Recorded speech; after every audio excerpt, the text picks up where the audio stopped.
Hi friends, இப்போ இந்த design வந்து நான் ஒன் மோர் டைம் நான் உங்களுக்கு இந்த இடத்துல போட்டு காட்டுறேன். அண்ட் ஃபுல்லாக கம்ப்ளீட் பண்ண பிறகு டிசைன் ரொம்பவே க்யூட்டாக இருக்கும். இங்கே ஒயிட் பீட் கொடுத்துருக்கேன். இந்த ஒரு இடத்துல மட்டும் கொஞ்சம் சுகர் பீட் அண்ட் வந்து ஒரு 3mm size bead and sugar bead கொடுத்துருக்கேன். இது வந்து ஒயிட் பீடு. ஒயிட் பீடில் இது வந்து 3mm பீடு. இதுதான் நான் கொடுத்துருக்கேன்.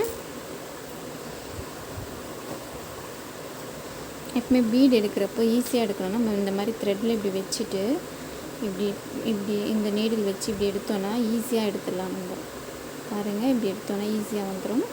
நம்ம போடுறதுக்கும் ஈஸியாக இருக்கும். பாருங்கள் ஃப்ரெண்ட்ஸ், நான் ஸ்லோவாகவே போட்டு காட்டுறேன் உங்களுக்கு அப்படின்ட்டு. இது வந்து பிகினராக இருக்கிறவங்களுக்கு கொஞ்சம் கஷ்டமாக இருக்கும். அண்ட் வந்து தெரிஞ்சவங்களுக்கு ஈஸியாக இருக்கும். பட் இந்த டிசைன் போடுறோம் ஒன் டைம் உங்களுக்கு அந்த வீடியோவும் ஷோ பண்ணிடலாம் அப்படின்றதுக்காக தான் இது எடுத்தது. அண்ட் நாட் ஒன்லி தட், நம்ம இப்போது இந்த டிசைனை ஃபினிஷ் பண்ணிட்டு உங்களுக்கு ஷோ பண்ணோன்னா எப்படி எடுத்துகிட்டு வந்தோன்ட்டே சிலருக்கு புரியாது என்னென்ன கொடுத்தோம் அப்படின்றது.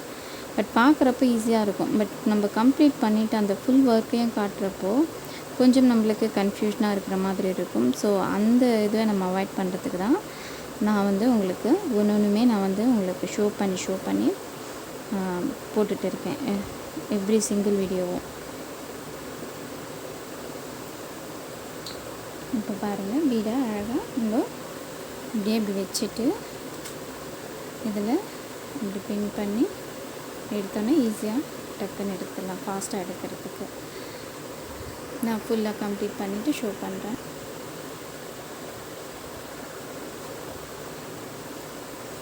இந்த பெண்டாகி வர இடத்துல நம்ம கரெக்டாக அதே சர்க்கிள் பண்ணுற மாதிரி அந்த பெண்ட் பண்ணி கரெக்டாக கொண்டு போகணும். அதுதான் கொஞ்சம் கஷ்டமாக இருக்க மாதிரி இருக்கும்.